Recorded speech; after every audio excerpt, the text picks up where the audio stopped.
Christmas poem, but it looks forward to Christ's coming and what Christ, basically how we can serve him and love him. And Dad gave me a devotional that at the ending, it has the song that Phil Wickham sings. I don't know if any of you listen to Phil Wickham, but it's one of my favorites by him. It's the song entitled Hymn of Heaven. And it says, "So let it be today we shout the hymn of heaven. With angels and the saints we raise a mighty roar. Glory to our God who gave us life beyond the grave. Holy, holy is the Lord." And our last several songs towards the end are going to kind of lean that direction. This poem is a Christmas poem, but it talks about how sometimes we can miss who Christ's child really is and who Jesus really is.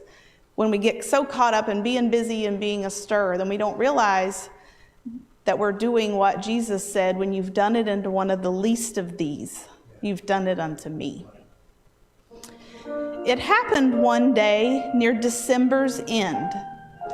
Two neighbors called upon an old friend, and they found his shop so meager and mean, made gay with 1,000 boughs of green. And old Conrad was sitting with face ashine, but he suddenly stopped as he stitched the twine and said, "Oh, friends, at dawn today, as the cock was crowing the night away, the Lord appeared in a dream to me and said, 'I'm coming your face to see.'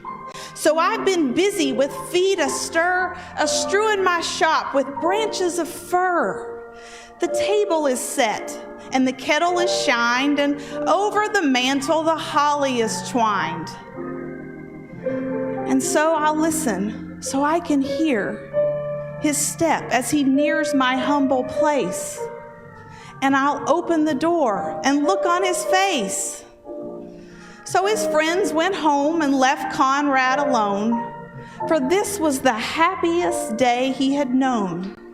For long since his family had passed away, and Conrad had spent many a sad Christmas day.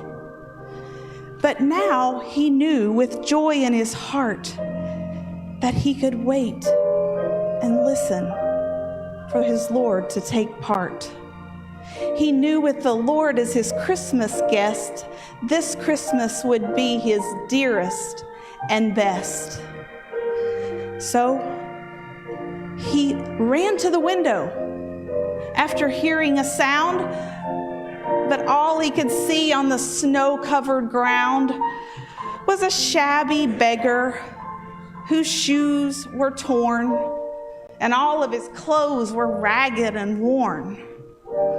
But Conrad was touched, so he went to the door and he said, "I have some shoes in my shop for you and a coat that'll make you warmer too."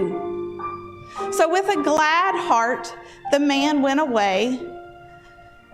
But Conrad noticed the time of day and he wondered how much longer he'd have to wait.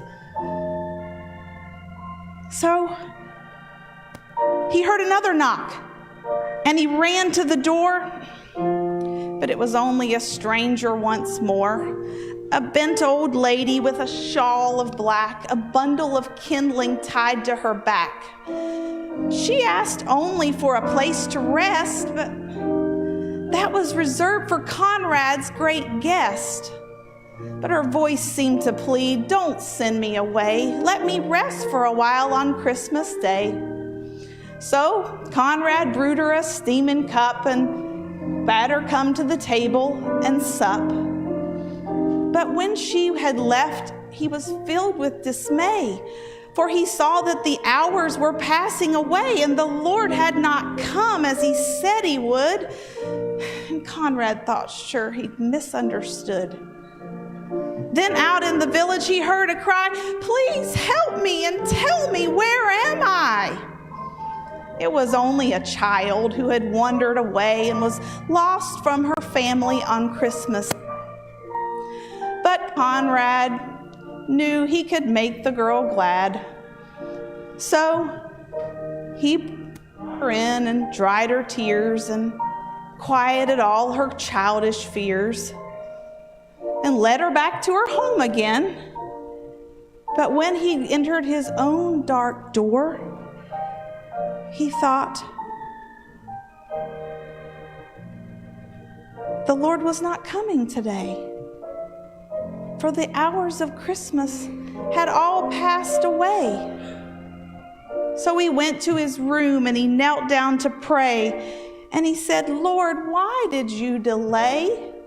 What kept you from coming to call on me? For I wanted so much your face to see. Then, soft in the silence, a voice he heard. Lift up your head, for I've kept my word. 3 times my shadow crossed your floor. 3 times I knocked at your lonely door. I was the beggar with bruised cold feet. I was the woman you gave something to eat. I was the child on the lonely street. 3 times I knocked, and 3 times I came in. And each time I found the warmth of a friend. Of all the gifts, love is the best. And I was honored to be your Christmas guest.